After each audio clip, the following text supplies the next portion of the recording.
Deep within the sacred halls of the Sanctum of Eternal Light, where the golden flames of Amara burned without end, High Priestess Isolde Valcaria knelt before the altar, her hands trembling against the polished marble. The scent of sacred oils filled the air, mingling with the thick aroma of incense, as the chanting of her attendants faded into silence. A weight pressed upon her chest, a presence both immense and terrible, not in malice, but in divine urgency.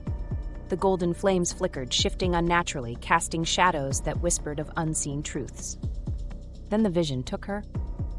She fell into the abyss of revelation, her breath stolen as the world around her dissolved into formless light.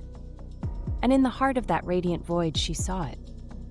A great darkness, slithering unseen through the world, tendrils of corruption reaching into the hearts of men and women alike, bending them to its will.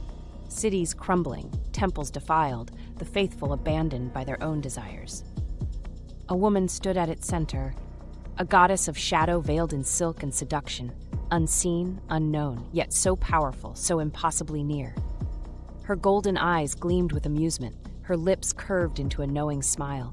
Around her, worshippers knelt in secret, their prayers no longer rising to Amara, but to something else, something hungry, something forbidden.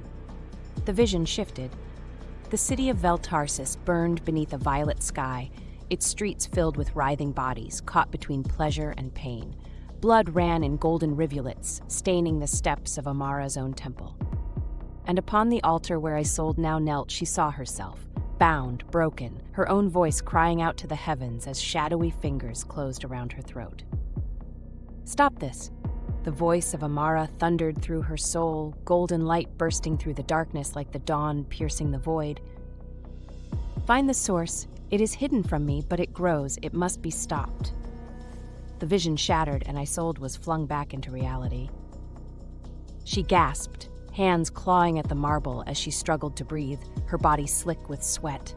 The golden flames of the altar flickered wildly, responding to her distress. Her attendants rushed forward, but she lifted a trembling hand, silencing them. Isolde's heart pounded.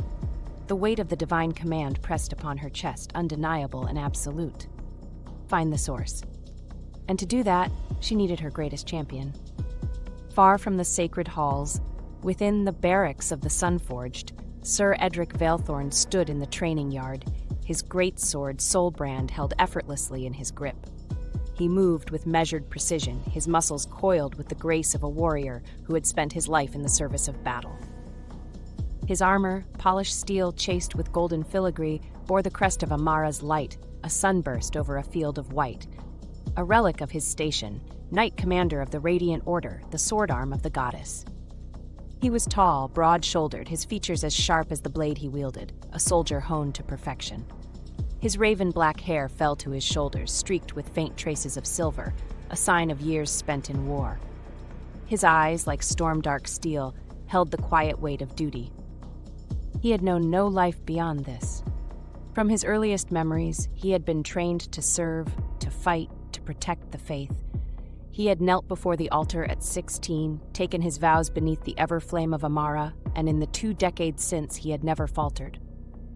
Yet, as he cleaved through the training dummies, something unnerved him. A cold whisper beneath his skin, an itch in the back of his mind. Change was coming, and when the temple bells rang, a summons from the High Priestess herself, he knew. His war had begun. The sound of waves crashing against the shore brought a flicker of memory. Daemonweaver walked along the empty beaches beyond Vel Tarsis, the cool night air stirring her raven-dark hair as she let her thoughts drift, drawn deeper into the past that was slowly returning to her. A past of devotion, of faith. She had once worshipped Amara. She could remember the golden halls of the sanctum, the flickering candlelight illuminating rows of robed priests. She could hear the chants of prayer, the scent of sacred oils and parchment.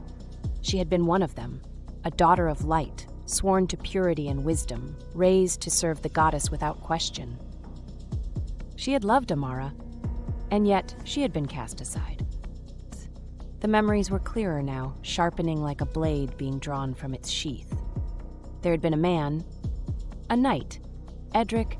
She had met him in secret beneath the moon's pale light, their hands finding one another in the dark, It had been forbidden.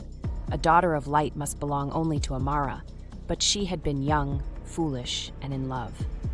And they had found out. She could remember the way the priests had stared at her in judgment, their once loving faces twisted with scorn. You have defiled your purity.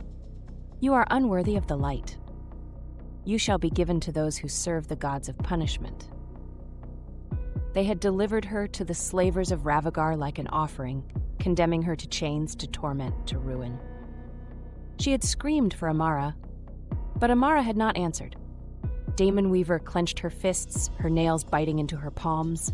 The memory of her humiliation, her suffering, her pain burned through her veins.